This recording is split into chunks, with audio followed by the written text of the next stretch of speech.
গাইছ অংগনবাদী কৰ্মী সহায়িকালৈ মই বহুত সুখবৰ লৈ আনিছোঁ।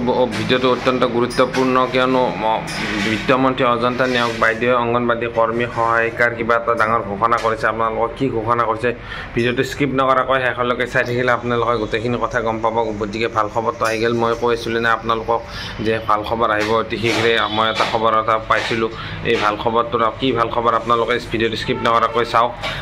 গতিকে গাইছ আপোনালোকৰ চেনেল যদি নতুনকৈ আহিছে মোৰ চেনেলটো পোনপ্ৰথমে আপোনালোকে সাবস্ক্ৰাইব কৰি ল'ব, যাতে ভিডিঅ'সমূহ পোনপ্ৰথমে লাভ কৰিব পাৰে। তো গাইজ দেৰি নকৰি আজিৰ ভিডিঅ'টো আৰম্ভ কৰোঁ। নমস্কাৰ গাইছ, মই মোৰ ইউটিউব চেনেল নিউ ড্ৰিম ব্লগলৈ আপোনালোকক স্বাগতম জনাইছোঁ। আশা কৰোঁ সকলো ভালে কুশলে আছে। গাইছ অৱশেষত অসমৰ বিত্তমন্ত্ৰী অজন্তা নেওগ বাইদেৱে অৱশেষত অংগনবাদী কৰ্মী সহায়িকাৰ এটা বৃহৎ ঘোষণা কৰিলে। বহুদিনৰ অন্তত তেওঁলৈ এখন চিঠি লিখিছিলে অংগনবাদী কৰ্মী সহায়িকা সন্থাই। এই চিঠিৰ উত্তৰটো আহি গ'ল। তেওঁ ঘোষণা কৰিলে যে যি অৱসৰকালীন গ্ৰেচুইটিৰ পইচাৰ কথা কৈছিলোঁ, মই আপোনালোকক আগৰ ভিডিঅ'টো কৈছিলোঁ, এই অংগনবাদী কৰ্মী সহায়িকাসকলে সুদা হাতে ৰিটায়াৰমেণ্ট হ'ব লাগে। এতিয়া অংগনবাদী কৰ্মীসকলে সুদা হাতে হ'ব নালাগিব। তেওঁলোক কৰ্মীসকলে এতিয়াৰ পৰা লাভ কৰিব 4 লাখ টকা আৰু সহায়িকাই লাভ কৰিব 3 লাখ টকাকৈ এককালীন সাহাৰ্য্যতে। এই বৃহৎ ঘোষণাটো কৰিছে অসমৰ বিত্তমন্ত্ৰী অজন্তা নেওগ বাইদেৱে। আৰু কি ঘোষণা কৰিলে বিত্তমন্ত্ৰী তেখেতৰ মুখেৰে আপোনালোকে ভিডিঅ'টো স্কিপ নকৰাকৈ শেষলৈকে চাই থাকক। তেওঁ কি ক'লে অংগনবাদী কৰ্মী সহায়িকালে, আৰু লগতে কৈছে যে গোটেইখিনি সমস্যা একেবাৰে সমাধান কৰাটো সহজ নহয়, এটা এটাকৈ হৈ থাকিব। গতিকে দৰমহা বৃদ্ধিৰ খবৰ আপোনালোকে পোনপ্ৰথমে লাভ কৰিব। গতিকে বেছি দিন আৰু সময় নাই। গতিকে যিহেতু এই গ্ৰেচুইটি পইচাটো বৃদ্ধি কৰিলে এটা বৃহৎ ঘোষণা হৈ গ'ল। আপোনালোকে ভিডিঅ'টো শেষলৈকে চাওক। অংগনবাদী কৰ্মীসকলে প্ৰতিবাদ কৰে মাজে সময়ে তেওঁলোকৰ দৰমহা বৃদ্ধি লৈ পেলাই। আপুনি তাৰ কাৰণে আমি আমাৰ এই বিভাগটোৰ দায়িত্ব লোৱাৰ পিছত আমি অংগনবাদী কৰ্মীসকল মই নিজেও তেওঁলোকক বহিছোঁ।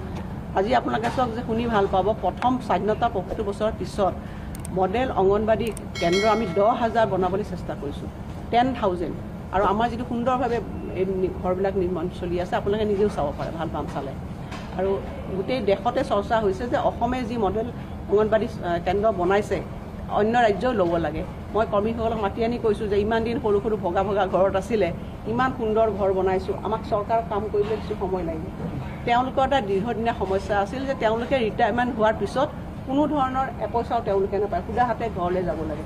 আৰু আমি সেই কথা চিন্তা কৰি অসমে এখন ৰাজ্য ভাৰতবৰ্ষৰ ভিতৰত মডেল অংগনবাদী কৰ্মী আৰু সহায়িকাক ৰিটায়াৰমেণ্ট পিছত আমি ৰিটায়াৰমেণ্ট বেনিফিট দিছোঁ। 4 লাখ টকা কৰ্মীসকলে পায়, 3 লাখ টকা। আৰু এতিয়ালৈকে আমি 400 কোটি টকা তেওঁলোকক ৰিলিজ কৰি দিছোঁ।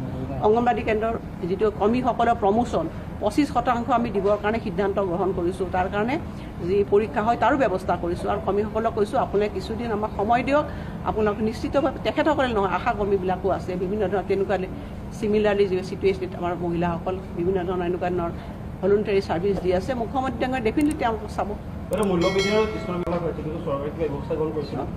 আজি বিভিন্ন ধৰণৰ চৰকাৰে যে দুখীয়া ৰাইজক আঁচনিবোৰ দিছে, এইটো কথা যে মূল্যবৃদ্ধি কেতিয়াবা হ'লে আমাৰ নিজৰ বেয়া লাগে, সেইবোৰ যাতে সকাহ পাব পাৰে। আমি যে কিছুমান দৰিদ্ৰ মানুহৰ আঁচনিবিলাক যে আনিছোঁ, তাৰ মূল কথা যে এজন দৰিদ্ৰ ব্যক্তিয়ে যাতে তেওঁ সকাহ পায়। তো গাইজ ভিডিঅ'টো যদি কিবা ভাল লাগিছে, কিবা ইনফৰমেশ্যন লাভ কৰা বুলি ভাবিছে, তেন্তে মোৰ চেনেলটো ছাবস্ক্ৰাইব কৰক আৰু ভিডিঅ'সমূহ শ্বেয়াৰ কৰিবলৈ নাপাহৰিব। এই চেনেলৰ যোগেদি মই আপোনালোকক অংগনবাদী কৰ্মী সহায়িকাৰ দৰমহা বৃদ্ধিৰ খবৰ পোনপ্ৰথমে দিবলৈ চেষ্টা কৰিম। তেতিয়ালৈকে চাই থাকক মোৰ এই নিউ ড্ৰিম ব্লগ চেনেলটো ছাবস্ক্ৰাইব কৰি লৈ আপোনালোকে বেল আইকনটো টিপি দিব আৰু লগৰ বান্ধৱীসকলক এই ভিডিঅ'সমূহ শ্বেয়াৰ কৰিব, যাতে সকলোৱে কথাখিনি গম পায়। তো গাইজ আজি ভিডিঅ'টো ইমানতে সমাপ্ত কৰিছোঁ।